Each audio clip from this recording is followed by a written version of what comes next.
In the 1630s, pioneering Jewish immigrants in Brazil asked when they should daven for rain, given that their seasons were reversed from those in Europe. Their question sparked a fascinating rabbinic debate that takes us back to a dramatic showdown in 14th century Toledo, which continues to resonate today. Join as we explore how Halachah navigates the balance between tradition and reality.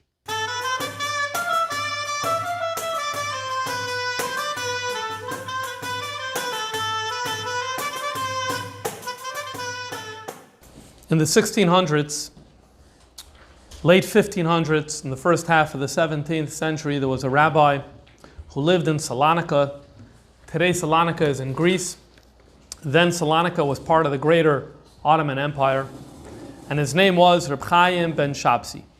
And he has a set of tshuvas that is called Shalos Tshuvas Teiras Chaim. And he writes over there as follows.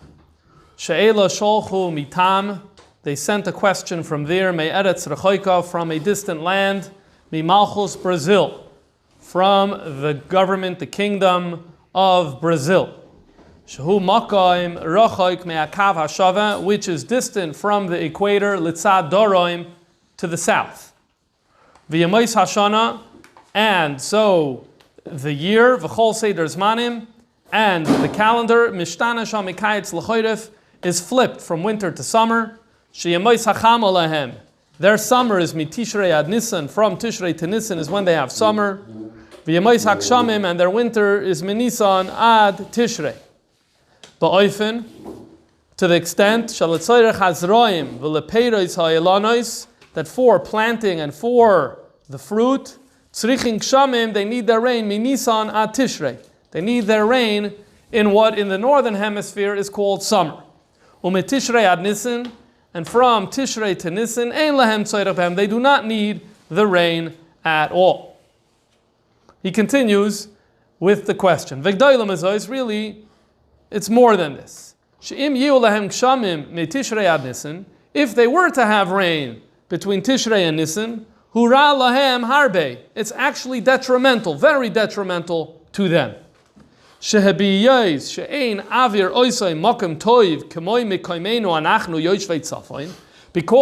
the air over there isn't as good as where we are in the northern hemisphere. Therefore, if there's going to be rain between Tishrei and Nisan, yartiv ha'avir, the air will get wet, moist, the nepach lechayloim roim, and is going to turn into terrible illnesses. So what's he referring to over here? It seems to me that what he's referring to here is the problem of malaria. Malaria, we now know today, comes from mosquitoes.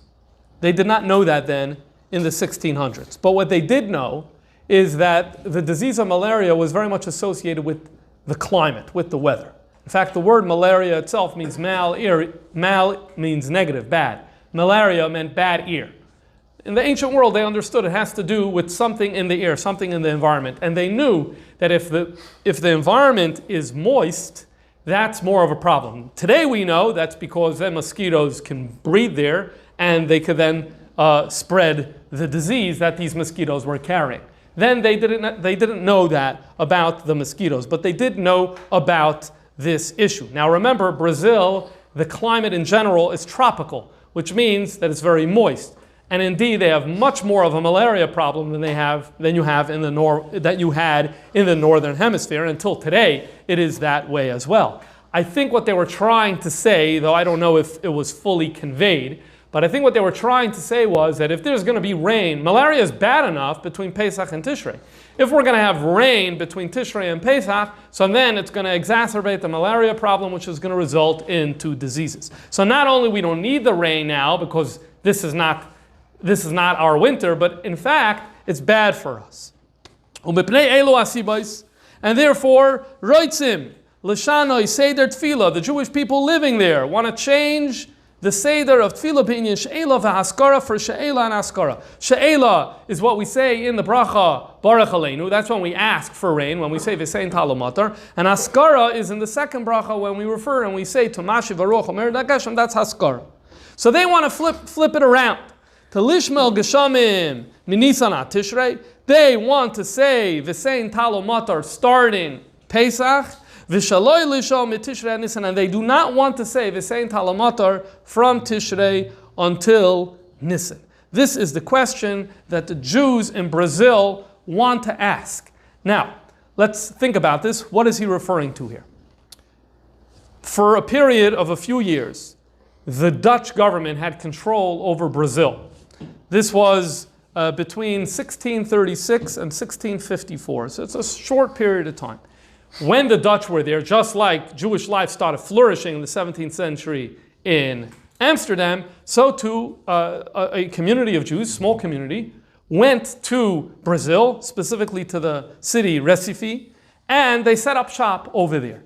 And they were there between those years. 1654, the Portuguese came and took back Brazil. When they did that, they brought with it the persecution and the inability for Jews to be there, and so the Jews there had to leave, and so this Yishuv disappeared. So we know that this question was asked between 1636 and 1654. But the truth is, we know that the window is narrower for when this question was asked, because Rabbi Chaim ben Shapsi, who's the one who's fielding this question all the way in Salonika, he passed away in 1647. So therefore, we could be mitzamtzem the time for when this question is asked between those 10, 11 years, between 1636 and 1647. And I'll return to this in a moment, and hopefully we'll be able to say even more about this. He continues writing, Alkein yoreinu moirenu, so teach us, our master, im hadini mayim, are they correct? Are they correct? It sounds from the language over here that it's not that the Jews in Brazil are writing to Rabbi Chaim ben Shapsi in Salonika. And indeed, it wouldn't make sense for a Dutch community of Jews to be writing to Salonika. It sounds that what happened is they sent the question to Amsterdam. And the Rabbanim in Amsterdam, for reasons that it's not entirely clear to me, decided that A, they're not going to answer this question on their own, and B, they're going to send a dafka to Reb Chaim ben Shapsi in Salonika. Why they chose him, I do not know. So they're saying, Al ken yoreinu moirenu im hadini moim. Are they right? Do they have the right to make this change? All right, we're going to find light in your teaching. This is the question that Reb Chaim ben Shapsi is asked during those years. Tshuva. He begins his response saying, Hey Nemes, the truth is, ki terdoisai rabu mikam upon it, that for various reasons I have a lot of burdens right now. Uma gambi ireno, in fact, in our city Zeus, in this city here, Salonika, machmas big day malchus, because of the problem of big day malchus, literally that translates as royal garments, the royal garments, sheishtargu alai al savarenu, that has been forced upon us and that we're stuck in it. In other words, there's a certain tzara over here, there's a certain problem over here that he refers to as big day malchus, v'ha'ir nevoicha, and the entire Jewish community of Salonika is up in arms and very disturbed and very confused about this situation. What is he referring to over here when he's talking about big day malchus? So it becomes clear from other tshuvas that he writes at this time. There's in Salonika, most of the Jews in the 1600s, they were involved in the wool trade. And the Ottoman Empire, the emperor, had a tax that was levied upon the Jews of Salonika, and it was only upon the Jews of this city that there was a certain amount of wool that they had to hand over to the government every single year for the government to use. This was a very, very big burden, as taxes can often be, and it's something that the community was struggling with a lot because the tax burden, the tax was getting more and more expensive. In fact, there were Jews, we learn from the other tshuvas of Teres Chaim, that there were Jews who said, that's it, I'm leaving Salonika. So they left the city. And that turned into a halachic question, because on the one hand, they once lived there. So did they have the chalois of the chiyuv to pay this tax, and now they have the din of a Baal Choiv who left? Or now that they don't live here, maybe they don't have to share that burden anymore.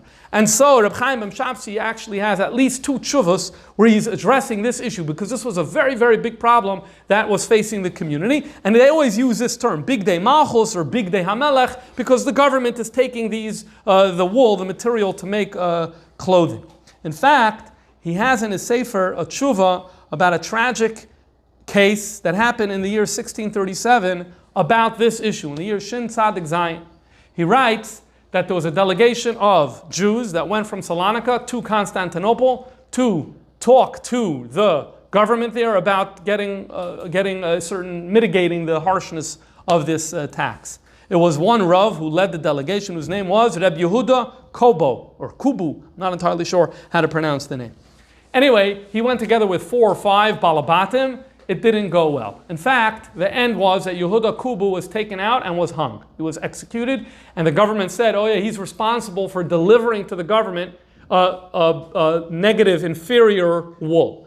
And there's clear dating of when this event happened to 1637. So I think it's very fair to say that when he's writing over here that we have this big day Malchus problem, and therefore he's going to go on to say I don't have the time to address this at great length. I think we're able to now date it more narrowly. Before I said sometime between 1637 and 1654. Now we're able to say it probably was 1636, 1637, right around the time of this terrible decree and terrible problem that the Jews in Salonika were facing.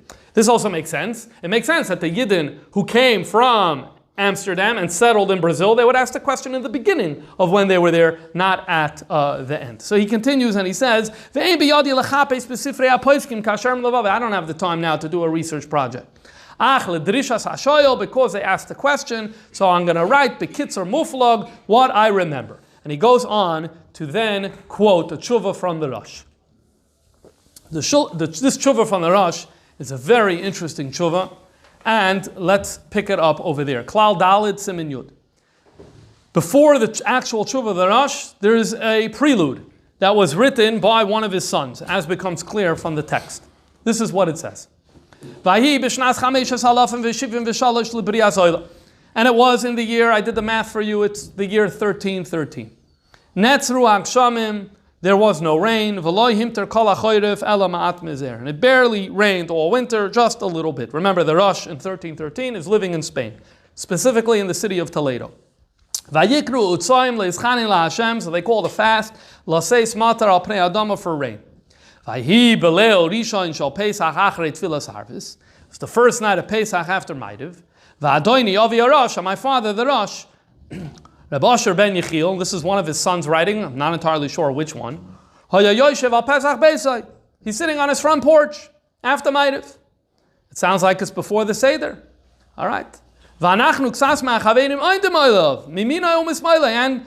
Talmidim, we were standing around him.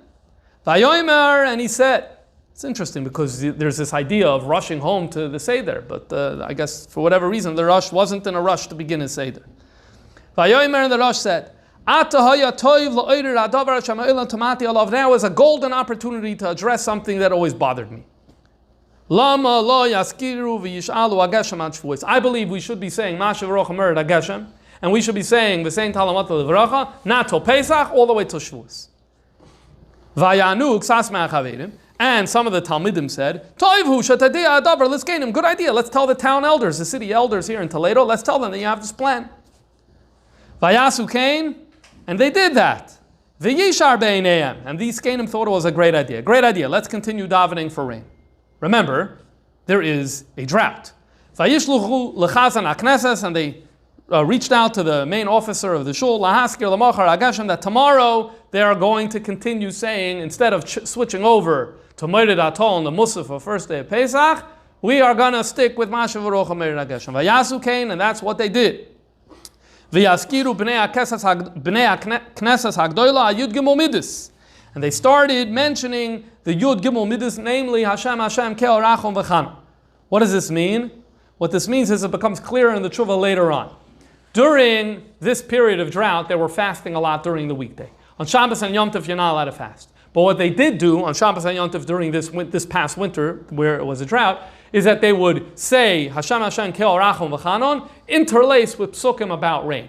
Certain tefillah that they would say. When they did it, when did they do it, is not entirely clear, but it would seem that it was in the Shemoneh Esrei, perhaps even in the Chazaras Hashatz, perhaps in the second bracha, when you say Mashav Baruch HaMeir HaGeshem, maybe that's when they were doing it, and that's what they did the next day.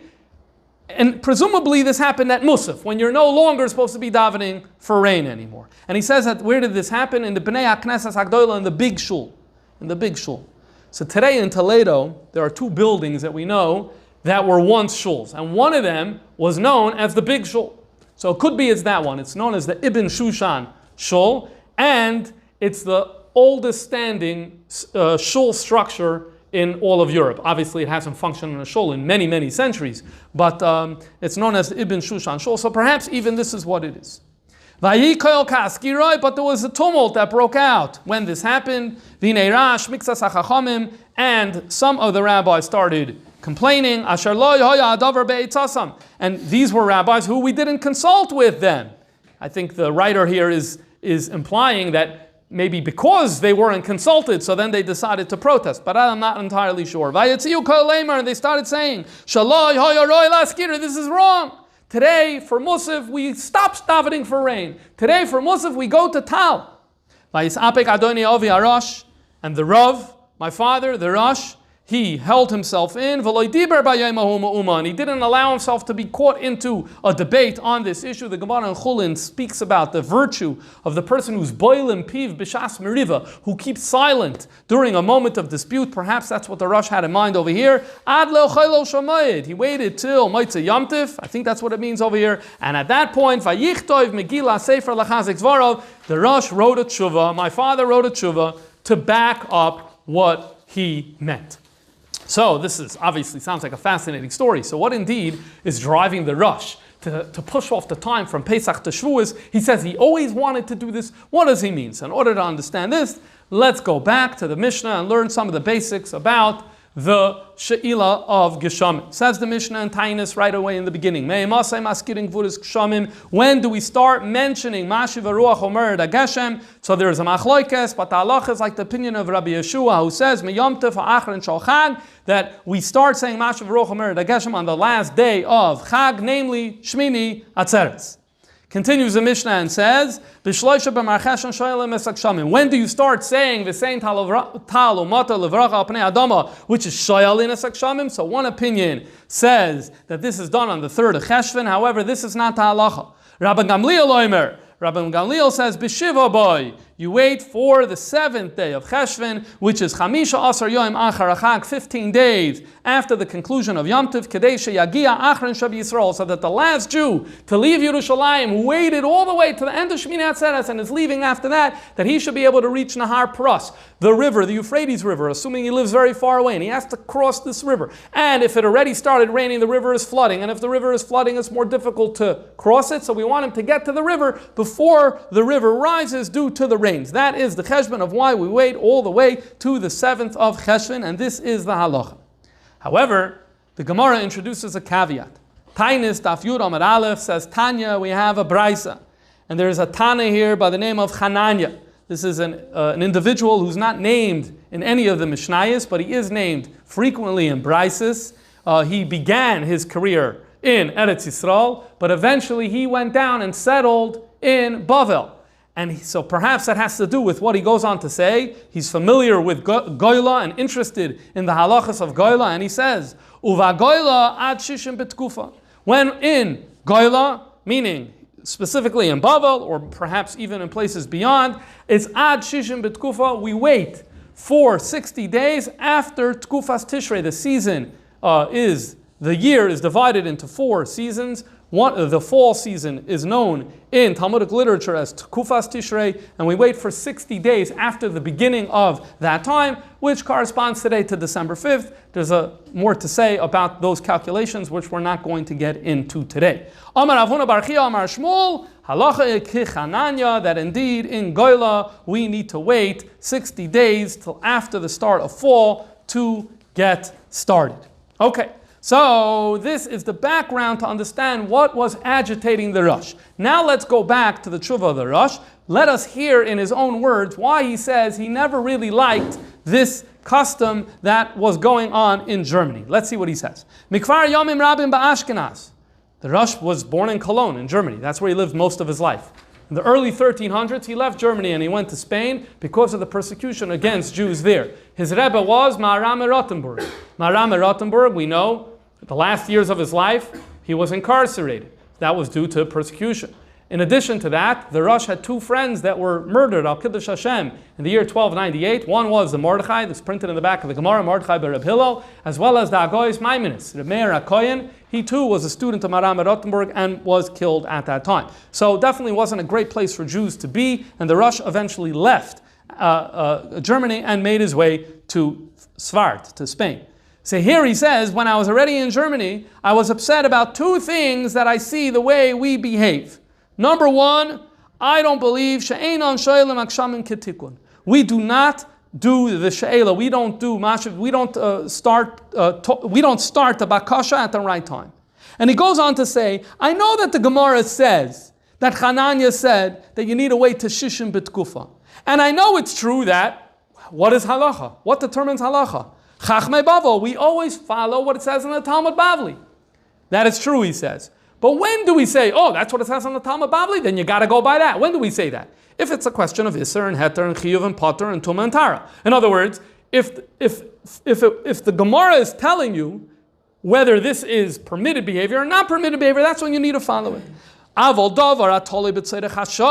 If something is very dependent on the time and place, so then you follow Hashanim Amakayim Zazman. Then you have to follow the time and the place. Bavel, he goes on to say, Shechenas Almayim Rabim. It dwells on two rivers, the Euphrates, the Tigris, the Paras, and Chidekel. And therefore, they didn't need rain until well after the beginning of fall. Or maybe there's another reason why they didn't need rain. Maybe they planted later. However, in Ashkenaz, where the planting takes place halfway in Tishrei. I don't know if he means here Tishrei the season or Tishrei the month. It is well known, if we're not going to have rain soon after the planting, it ruins the planting. The birds and the rodents are going to come and they eat the seed. So why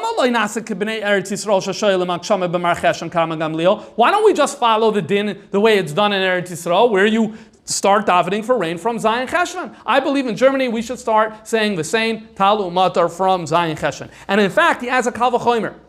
We know when the Mishnah has a din, you got to follow the Mishnah. The Gemara broke from the Mishnah. Why did the Gemara? So the Gemara broke from the Mishnah. So if the Gemara broke from the Mishnah, certainly you should have the right to say, you know what, I'm going to follow it. It's more frum to do that, he goes on to say. All of that is the beginning of the year. He doesn't like what happens in the period between Cheshvan and Kislev in Germany. He goes on to say, V'aminig hasheni. There's another thing that bothers him. What is this? That the minig is, when do we stop saying Mashiv V'roch, when do we stop saying both Mashiv V'roch Mered HaGeshem and the same Talmud Matar? We stop on the first day of Pesach. This is wrong, he says. Hadavar Yadua Shaba Ashkenaz. Ikur Kiyam Atvua Hi Yedei Akshamim Sheben Pesach La'ateres. In Germany, the rain is crucial for the grain. And the Mishnah said, cut it off on the first day of Pesach. That's talking about Bnei Eretz Yisrael. And Bnei Eretz Yisrael, it's different. Remember, before at the first day of Pesach, they're already cutting the Sa'irim. That's a carbon oimer. In other words, the barley is already ready to go. And even the wheat is already standing in Eretz Yisrael. Amdu b'kamay seyem. Veinon tzrichim, it only needs to be there to dry out a little and to ripen. But it's more or less done. But in Ashkenaz, that's not the case. The wheat isn't ready to go when we're coming to Pesach. It needs that rain between Pesach and Atzeres. So therefore, we should be saying Mashiv V'roch Mered HaGeshem, and we should be saying V'sein Talamata Levracha all the way till Shavuos. So in his mind, you should be starting Zayin Cheshvan, you should be ending all the way at Shavuos. So he feels that we're wrong on both poles. This is what he felt. Now, the issue is that he has to contend with the Gemara in Tainus. The Gemara in Tainus, Daf Yudalid Amid Beis, has a passage that sounds like that it goes against everything that he's saying over here. So let's see what the Gemara says. The Gemara says as follows: Sholchu le'bnei Ninveh leRebbi, that the Jewish residents of the city of Ninveh, Ninveh is in Iraq. You may have heard of the city of Mosul. So they say that Mosul is right next to where Ninveh used to be. So there were Jewish residents that were there. And they said, their question to Rebbe was as follows: Kegoin anan, like us, tafilu bitkufas Tammuz ba'ino miter. We need rain even in the summer months, even in Tammuz. Heichi navid, what do we do? And they explain their question. Ki yechidim daminon, are we like single individuals? Oy kerabim daminon, or are we like a rabbin? What's the difference? Ki yechidim daminon, if we're only counted like single individuals, then we need to ask for rain because we need it. But where would we ask for rain? Shemei tefillah. In the bracha Shemei tefillah, that's where any individual could basically ask for whatever they want if it's an individual need. So if we counted here the number of yidden that are in Inve, if we count as individuals, so then that's where we need to make our insertion of a saying Talamata Livracha Pnei Adama in the month of Tammuz. Oy, but perhaps Karabin Daminon, maybe because, I don't know, there's a nice number of Jews here, so we're considered a full population, and so therefore we need to do it, but Birchas Hashanim, maybe we need to do in Tammuz, we need to say V'sein Talamatar in Baruch Aleinu.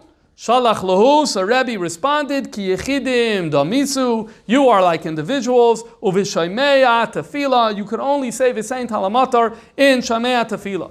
What does this sound like? This sounds like you don't have a right to put on your local meteorological and agricultural glasses and to say what is the needs in our place right now, and based on that to start determining what you're going to say in Baruch Aleinu. No, it doesn't work that way. Here you had a whole city of Nineveh, and the whole city of Nineveh, they taka do it, but in Shemei Tefillah. But we don't really care so much about Shemei Tefillah because that's an individual request. The bottom line is this sounds very different from the Rosh. The Rosh was saying let's make this real flexible. So the Rosh responds to this. The Rosh says, no, you're learning that Gemara wrong. The Rebbe loy pali gala b'bnei Yerachas. Rebbe's position only pertains because it was one city. It was the Jews in Nineveh. Aval Eretz Ashkenaz, but here we're dealing with not one city, we're dealing with an entire land. Sheirach vas yadayim, and it's a huge land. Moida Rebbe here, Rebbe would agree, the shoyl and kols manchein tzrichen, that you go by your needs. And that pertains both for the she'ela as well as for the haskara. So this is how the Rosh addresses that particular Gemara. The Rosh goes further, and he says we could bring a raya, in fact, for this shitta from the Rambam. We're in Pirush HaMishnayos and Maseches Tainis, because we know that the opening of Maseches Tainis, it says when do we start and when do we stop? That's what the discussion is in the first few Mishnayos of Maseches Tainis. And right there and then, the Rambam says like this: all these manim that we're giving, Be'eretz Yisrael, any place that's similar, presumably this means in climate. Likewise, further, Maseches Tainis, when it's going to talk about the different benchmarks for fasting, all those times are only for Eretz Yisrael. Or any other place that has a similar climate. In all other lands, you want to know when to ask in other places? You follow the local need. There are in fact places where the rain season only begins in Nisan. Rambam goes further and says, there are in fact places where Cheshvan is when they start summer. You don't want to see rain in your summer. It actually gets in the way. Does it make sense that they should be saying the same Talamat Levracha in Cheshvan and Kislev, which is their summer? Aren't you lying? You're basically telling Hashem that you want something that you don't need. So the Rosh feels very satisfied that he has over here a very, very strong a source, someone to rely on, that indeed you follow the local time and place. And indeed he quotes this Rambam as a support. But at the same time, he recognizes that there's another Rambam that we need to contend with. And this Rambam actually will sound like that it pulls in the other direction. So let's read that Rambam. This is in Mishnah Torah. The Rambam Mishnah Torah in Hilchos Tefillah Perek Beis says as follows. Mishiva Yom B'mar Cheshvan, from the 7th of Cheshvan, Shoylim Esaksham Birchas Shanim, that's when we start asking for rain. Calls man shamasker ageshem, and you continue doing that for as long as you say Masha Roch Mered Ageshem, all the way till Pesach.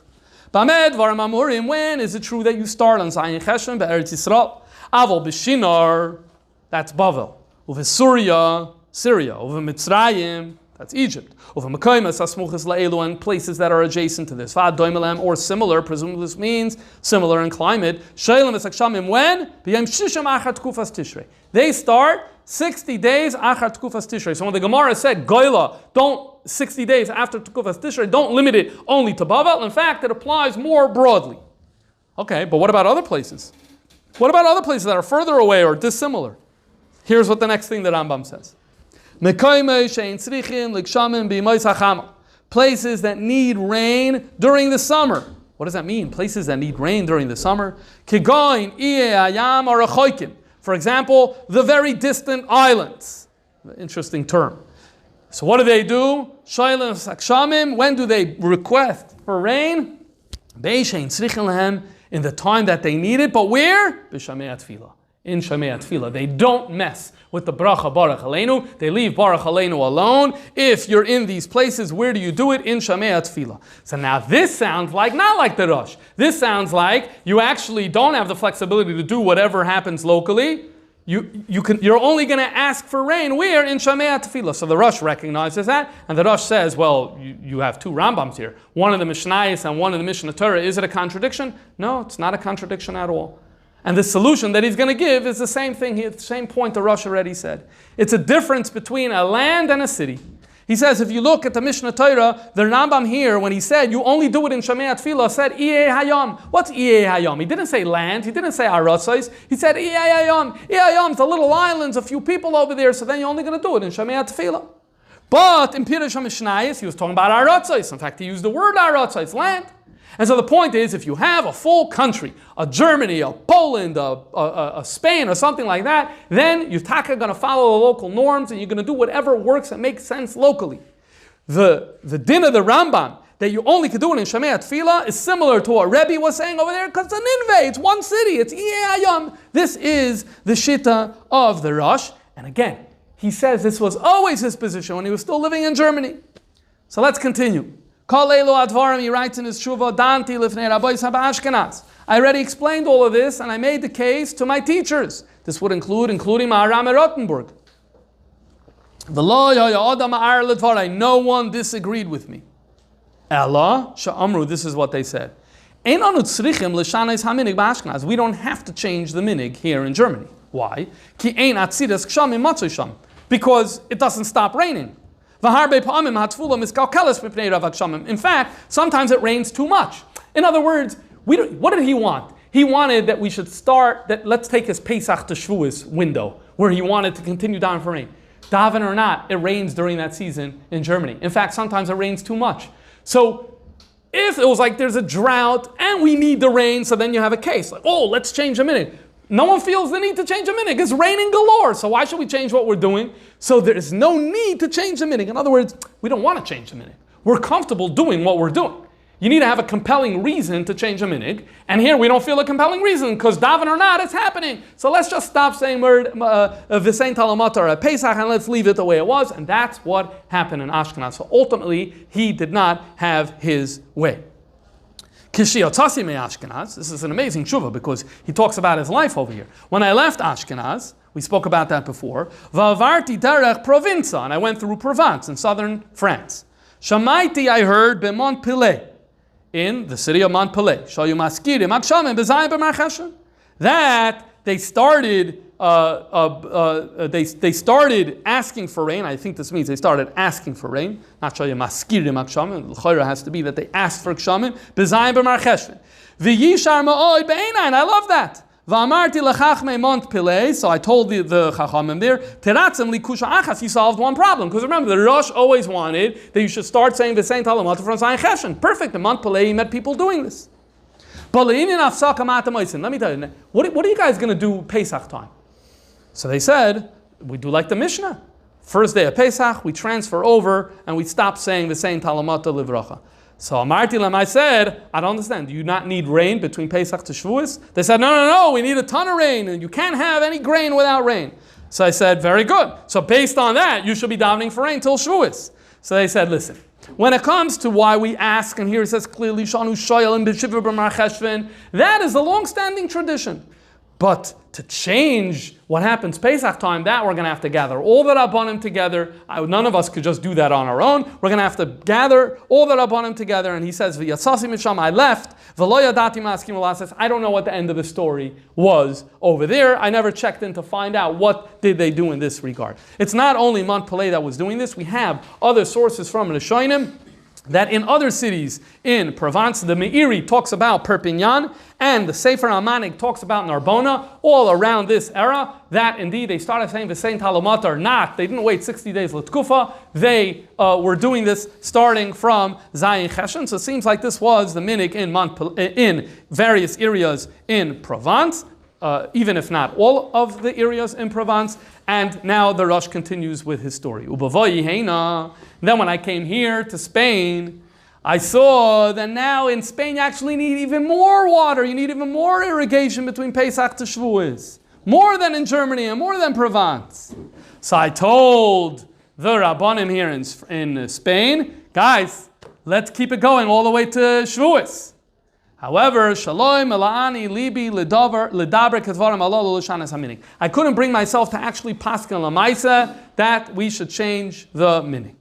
Then he goes to say, but now this year, in the year 1313, when I saw that very unfortunately, the rains are stopped and the seeds were getting destroyed and everyone's fasting, a whole season, a whole winter, everyone's fasting.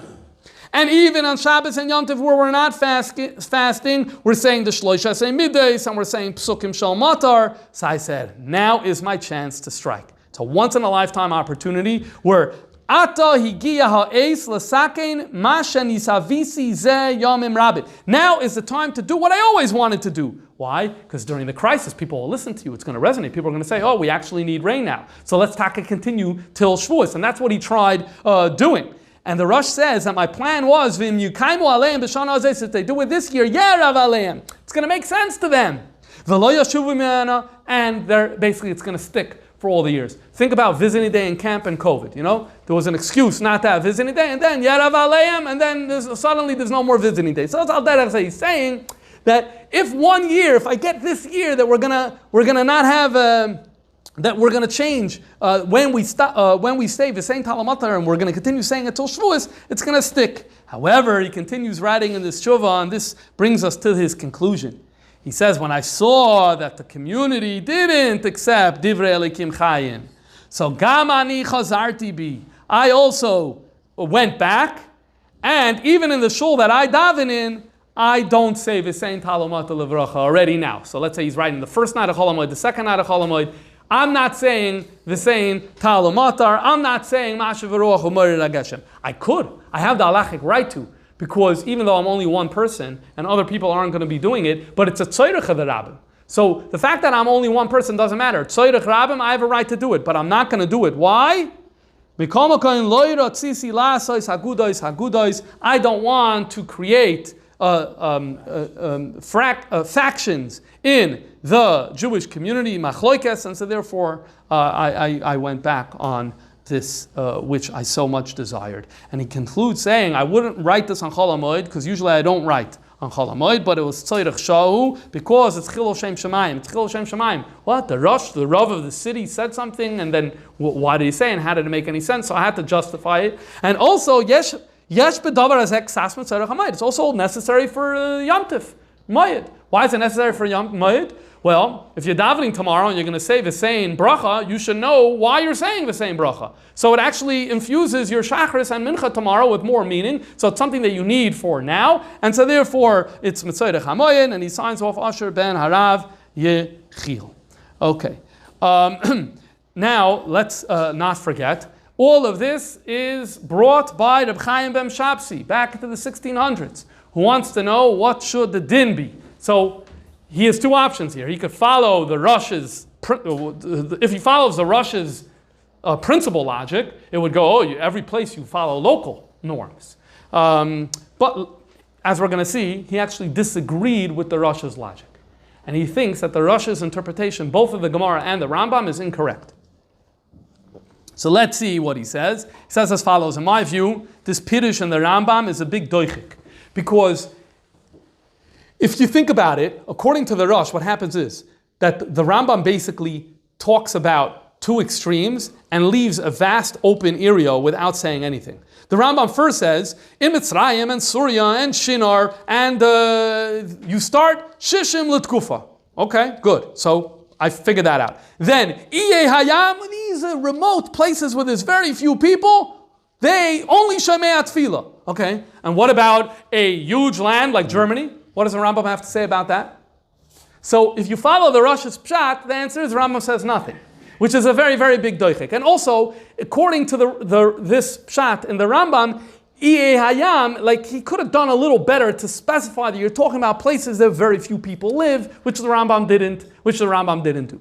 And for these reasons, Reb Chaim ben Shapsi is not the only one. Other commentators, such as the Reb Yosef Karo in the Kesef Mishnah as well, had similar objections, felt that this Pirush in the Rambam is incorrect. Instead, here he offers his interpretation. He says like this, according to the Rambam, let's start with the Mishnah Torah. The Mishnah Torah basically tells you a rule, and it says as follows. Once Pesach comes, there is no such a thing of asking for rain, period. I don't care who you are, where you live. From the first day of Pesach, when it's summer in Eretz Yisrael, there is no bakasha for rain. You need rain? Shemei Tefillah. But no primary bakasha for rain? Absolutely not. Then he said, okay, and what is he saying in Pirush HaMishnayos? In Pirush HaMishnayos, he's saying, you go local. Says Reb Chaim ben Shapsi, read the words well there. What the Rambam is saying is, let's talk to someone who has the seasons flipped. So you tell them, Pesach, what are you doing? You're not allowed to ask for rain. I know maybe you need it locally, you'll do that on Shemei Tefillah, you're not allowed to ask for rain. Then comes Chodesh Cheshvan, Chodesh Kislev. So the shaila is, should they start asking for rain now? So the Rambam says over there, it makes no sense to ask for rain when it's bad for you. So the answer is, don't ask for rain. You don't have to do everything the way it's being done in Eretz Yisrael. You're not allowed to, after Pesach, when in Eretz Yisrael they don't need rain, you're not allowed to ask for rain. That you're not allowed to do. But when Eretz Yisrael needs rain, you don't have to ask for something that's harmful for you. You don't have to insert a harmful request. And that's what the Rambam meant in Pirush HaMishnayos. Is this the perfect explanation? Lav Dafka it's the most perfect explanation, but remember, our focus here is to get to his psak. And where is his psak going to go? But the reality is that even in the Shulchan Aruch, which he didn't quote, the Shulchan Aruch actually goes in his direction. Shulchan Aruch was written before him, meaning before this case came up in the 1630s. But the Shulchan Aruch, if you look in Orach Chaim Siman Kuf Yud Zayin, you'll see Rabbi Yosef Karo goes out of his way to say that from Pesach on, I don't care if you're a big land. He goes, even if it's Ir Gdoila Keninve, even if it's a Erech Achas Kula, K'moy Svard, or Ashkenaz. In other words, Rabbi Yosef Karo is talking to the Rosh, and he's saying, no. In Chodesh Iyar Sivan Tammuz of Elul, we never ask for rain. I don't care what's going on. You need rain? No problem, you do it in Shemei Tefillah, but we never ask for rain. Okay, so now Reb Chaim fears Zois in his tshuva. Benidan Didan, in this case, it's only a few Jews in Recife. How many Jews are there? It's very few. So therefore he says, for three reasons, Pesach time, they are not allowed to ask for rain anymore for Pesach. Reason number one, the psak should follow the Rambam. And what's the Rambam's psak? The Rambam's psak, unlike the Rosh, is you have no right to ask for rain when in Israel they don't need rain. And so, number one, you follow the Rambam. Number two, even according to the Rosh, let's remember, according to the Rosh, you need to have a Eretz Bechlala, a whole land. Here you have 30 Jews in Recife. That's not enough. So even according to the Rosh would say over here, you don't have a right to daven for rain after Pesach. Moreover, even the Rosh backtracked. And although he wanted it to go a certain way, but when he realized it wasn't accepted, he went back and he didn't do it in practice. So therefore, that's another reason not to follow the Rosh. So for these three reasons, says Reb Chaim, comes Pesach in Brazil, they are not saying the same Talo Matar, and they are not saying Mashiv Arochim Arageshem. That is not happening. Okay. That's only for our summer, which is from Pesach till Sukkot. They're not allowed to mention, they're not allowed to ask rain. If they need rain, they can do it in Shemei Tefillah, fine. However, Mizman Chagas Sukkos ad Pesach, from Sukkos to Pesach, Kefi Mashabah B'Sheila Shak Shamim Ra'alehem, because the information given to me was that the rain is not good for them. Remember what we spoke about before about disease. Umei V'lidei Choili, so Vada Ein Lahasa, they can't make them ask. You can't make them ask for rain if it's bad for them. And if you're not asking for rain, you're not going to mention rain. And so therefore, no Mashiv Arochim Arageshem Shmini Atzeres, no V'sein Talamata Livracha come December 5th, and that's it. Basically, all year you guys do the same thing. You're going to say Merid Atol all year, and you're going to say Visein Bracha all year, and you're going to leave it at that. You want rain? You could add it whenever you want in Shomei Tefillah. This is the answer that Reb Chaim gives. Hanira Lefi Aniyas Daiti Hatzoyer Chaim Shapsi. And Jews that lived in the southern hemisphere, as far as we know, up until through the 1800s, the end of the 1800s, this is the psak that they followed. This was the simple psak that they followed. It's pretty neat psak, the same talamata, the same bracha, and Merid Atol all year. They followed this psak. Then what happens as follows. In the early 1890s, there was a Jew from Lithuania by the name of Reb Avram Hershowitz. And he came to Melbourne and served as a rabbi there just for a few years in the early 1890s. And he asked around, what's the minig over here in Melbourne when it comes to gshamim, for rain? So they told him the minig was to follow what it says here in Sha'al Teshuvas Teres Chaim. He says, this is ridiculous, makes no sense, I don't like it. And he started writing letters to the Rabbanim in Europe. Specifically, he wrote to Rabbi Yitzchak Elchanan Spector and to Rabbi Shmuel Salant. Rabbi Shmuel Salant was in Eretz Yisrael. We spoke about him a few weeks ago. And he basically wrote to them, rain here between Tishrei and Pesach is not bad.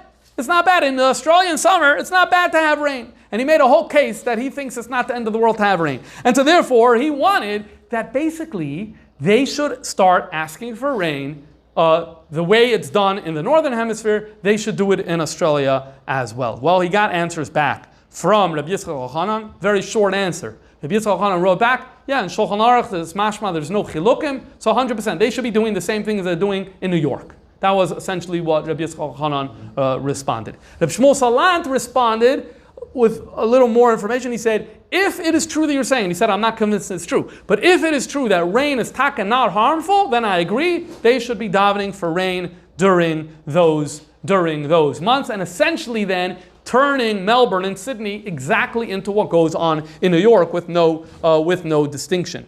And as a result of this, from the letters, because Avram Hershowitz has a sefer, and you're able to tell from the letters over there that you basically turned it into a local machloikas, and some people were keeping the old minig, and some people broke to the new minig. Eventually what happened was, almost all, maybe even all of the Ashkenazim in Australia and in, I think, all places in the Southern Hemisphere transferred over away from this psak of Reb Chaim Shapsi, went to this newer psak of Rabbi Yitzchak Elchanan Spector and Shmuel Salant with the assumption that rain is not bad during that time, and essentially what they ended up doing is exactly what Jews in New York were doing. Okay, now let's talk about, and with this we're going to conclude the last segment of this year, is to talk about the Rebbe's comments on this topic, because this turns out to be quite interesting.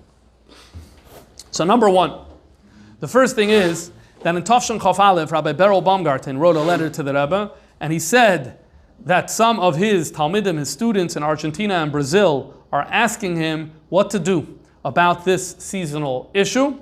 The Rebbe responded, Kama shut yesh bazeh. There are numerous responses on this subject. V'shayach l'rav. Ask a Rav. In other words, the Rebbe wrote, I'm not getting involved. However, in 1980, Erev Reish Chodesh Iyar, I know it says on the sheet Nisan, that's a typo. Erev Reish Chodesh Iyar, Tafshin Mem, the Bacharim, the Shluchim that were going to Caracas and Buenos Aires, they went in and had a general Yechidus with the Rebbe before they went on Shlichus. And the Rebbe said as follows, if you listen to the audio recording, these are the exact words that the Rebbe said. The context was that the Rebbe was talking about the fact that some things change based on the time and place where you are, but some things don't. Torah study does not change where you are, but minhagim will change. And he also said, and even tefillah could change based on where you are.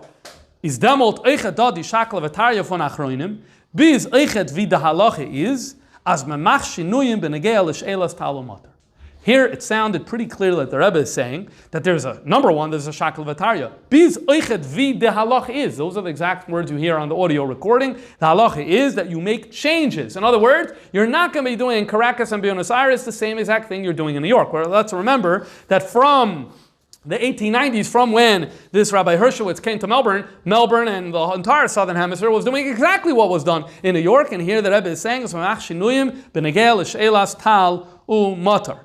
So right away, someone from Anash, one of the Anash in Argentina, wrote a letter to the Rebbe about this.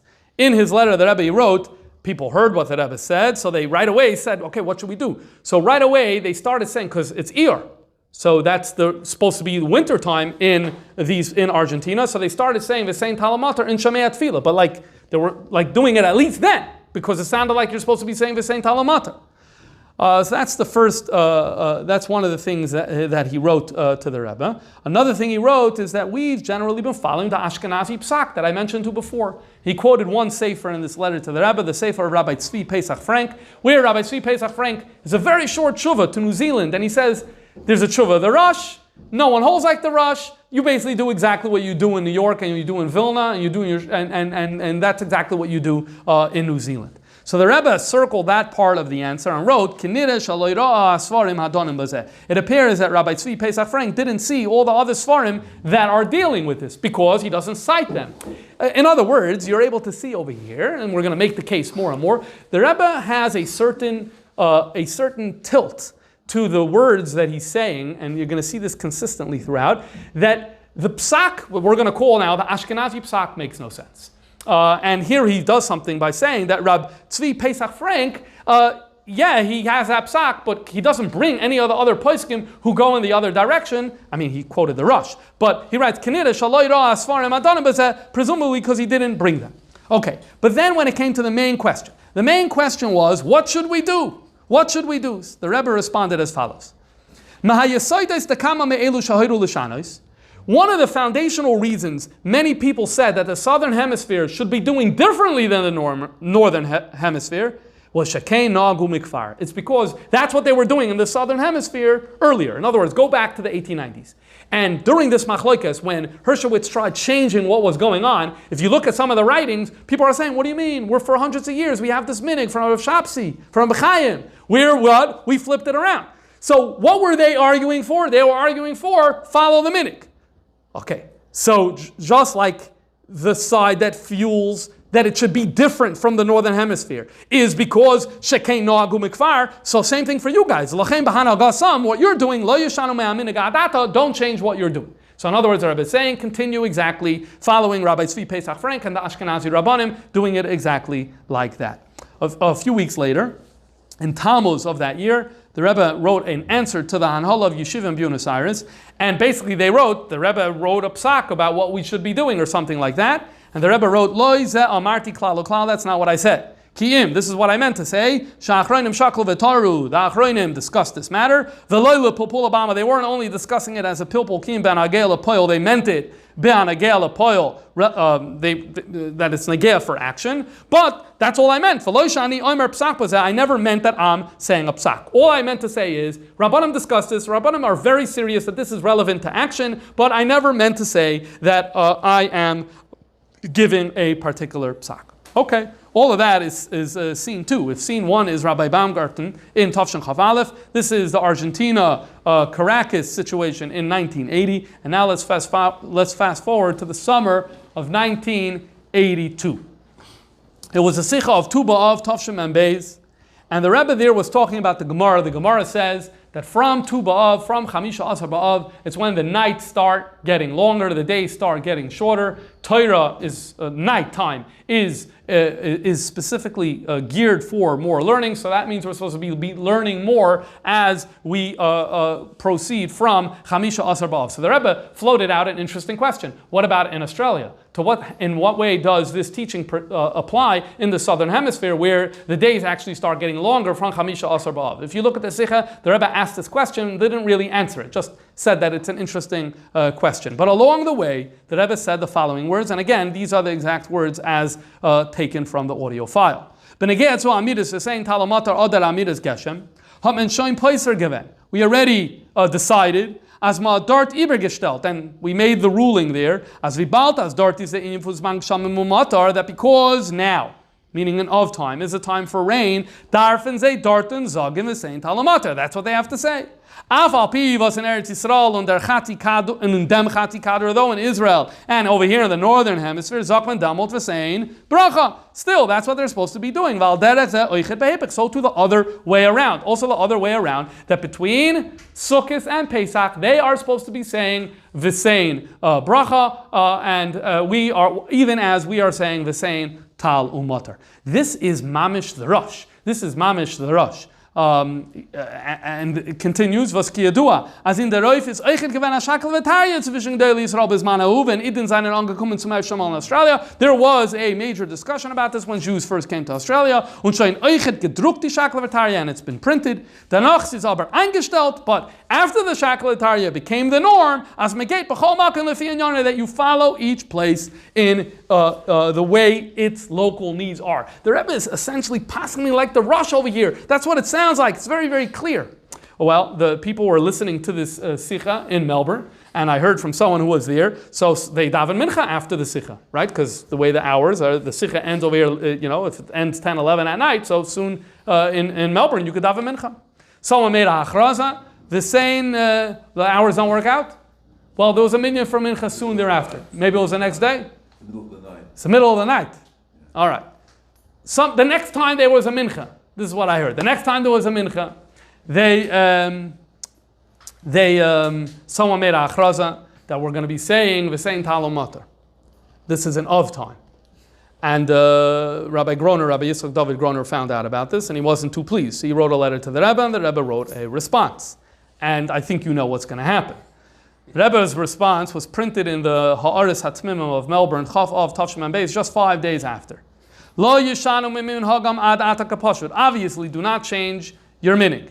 V'lo yaschilu chas v'shalom v'chas v'shalom b'machloikas chadasha. Do not start a new machloikas. V'yashkiu mirtzam b'mivtza avas Yisrael. Invest your energy in avas Yisrael. Well, that wasn't enough. The Rebbe then spoke about this at the Fabrengen 2 weeks later. Reish Chedesh Elul Tavshim Mem Beis.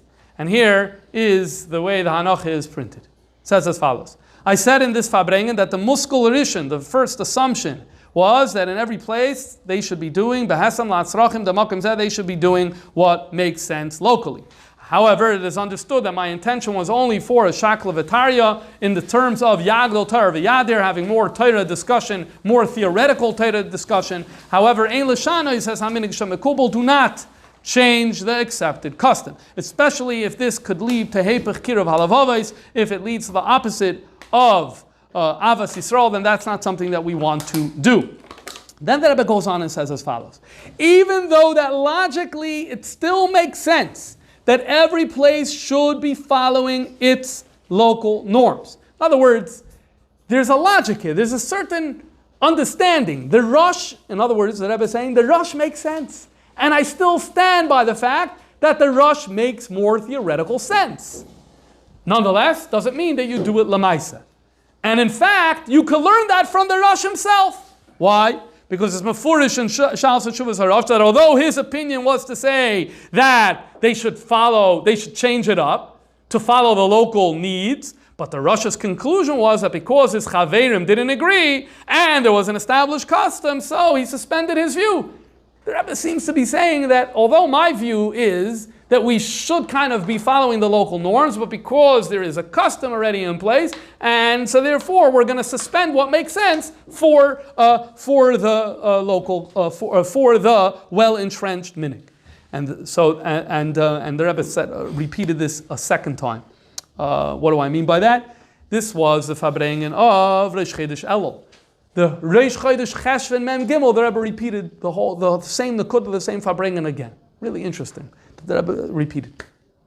Now the Rebbe added one more thing and said, 1 second, but how does this make sense? Let's fart understand how this makes sense. Mele, if you say after Pesach, you need rain, you're not davening for rain. All right, fine. You need something, you didn't daven for it. But how are you supposed to understand asking for something that you don't need? That's like a little, right? Remember, Chaim Shapsi wasn't too thrilled with that and said you shouldn't be doing it. You don't ask for something that you don't need. Or he said you don't ask something that's harmful for you. So here, why are we doing it? So the Rebbe said, it must be that the logic that we should assume here is that this is a case, that's an interesting case because we don't find a lot of examples of this, where essentially you have a community of Jews saying, look, I know we don't need rain now, but there are many, many Jews who live in the northern hemisphere. In fact, the majority of them live there, so this is what they need now, so us down under are thinking about them.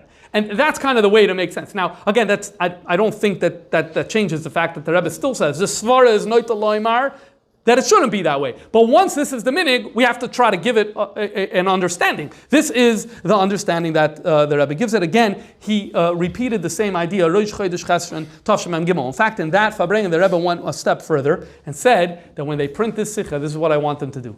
I want them to take, to create a likut of all the sources that address this issue and to publish it together with this sikha. What B'Poel happened was that the beginning of December, when we start saying V'sein Talamatar, was around the time of Parshas Vayeshev that year. And so when the Likutei Sichos that came out, the weekly Likutei Sichos, the back had a 2-page likud of many of the different shittas on this issue. Starting with the Toras Chaim that we saw over here. It included the Psak of Rabbi Yitzchak Elchanan that we spoke about, and some of the others. Interestingly, the last source that it included was a tshuva of the Shevet HaLevi, Rabbi Shmuel HaLevi Vosner. And Rabbi Shmuel HaLevi Vosner actually says something quite interesting, and he makes a very interesting case. He says like this: they didn't agree to the Rosh. They said, no, we're not going to change the minhag, we're going to leave it the way it is, we don't want to mess around with it, right? Says, and the Rosh backed down. But all of that was for what? Where generally speaking, you're within the same ballpark of a season.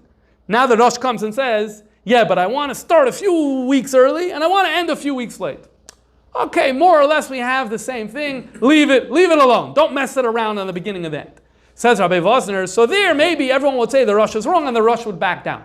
However, if the Rosh was living in Melbourne where the whole season is flipped, see, here the Rosh Hashanah is much stronger. Because here, what are you going to be doing? Mamish the opposite? It doesn't make so much sense. So Rabbi Vosner makes an argument that happens to be very much in line with what the Rebbe was saying is actually more intuitive, which actually makes more sense. So that's one of the sources that they included in this. But remember, the Rebbe said that the minig should remain the way it is, especially if it's involved in creating machlokes, and that pretty much is where things stand. My understanding is, though I didn't do a ton of research on this, that Ashkenazim more or less follow the shita of the Ashkenazi poskim that we spoke about before, and the Sfardim, at least some of them, follow the shita of Reb Chaim Shapsi that dates back to the 1630s that we saw before. I'm not familiar with anyone that follows Rabbi Vosner's psak, and that is to literally just do what makes sense locally, or what the Rosh said to do what makes sense locally. I'm not aware. It could be there exists, but I'm not aware of that type of thing. So l'sikum and l'siyum, I'd like to suggest that really from each one of these shitas, you actually see a certain value in Yiddishkeit that they're pushing. Number one is the Rosh. The Rosh is pushing a value, much could be said about this, of what we'll call in Lubavitch language, hislapshus begidrei hamokim. And that is, you come to a place, we need to vest ourselves into that place and become part of the society as much as possible in a way that's mutar al b'Torah in order to influence it and infuse kedusha. And very much that means becoming part and parcel of that place. And so having your prayers reflect that reality, reflects that value of hislapshus begidrei hamokim. The opposition to the Rosh, their value was what? Minig. Minig, we haven't been doing it, we're not messing around with it. And what's interesting is sometimes people attribute this idea of, Chadash Asar min HaTorah, we're not going to change things. People sometimes say, oh, that's a new phenomenon, it's the 19th century or whatever. You see here, no, this is not a new thing. This is going on for a very, very long time, and that's the value that's being pushed by those who oppose the Rosh. One of the other values you see in the Rosh is the idea of Achtos, that he himself backed down from something that always bothered him for the value of Achtos. In Reb Chaim Shapsi's position, one of the values you take away from him is the primacy of Eretz Yisrael in all of world Jewry. That if in Eretz Yisrael they do not need rain between Pesach and Tishrei, then no Jew around the world has a right to ask for rain for themselves, because Eretz Yisrael is the ikar in our life, and so you need it fine in Shemei Tefillah, but it's not going to become part of the Nusach HaTefillah HaKavua and Baruch Aleinu. That's not happening. And that's what you get from Reb Chaim Shapsi. What do you get from the Ashkenazi poskim who said that in the Southern Hemisphere they should be doing what goes on in New York and in Boston and all these places? I guess the value that you're getting from there is the idea of what the roiv davening for another yid. In this case, the roiv minyan ubinyan of yidden have a certain need, and so that idea of, even though it's not on my agenda, but it's on their agenda, so that's the value that comes out from there. So I think from this halachic and historical discussion, I think there's also some actually important values that surfaced here as well.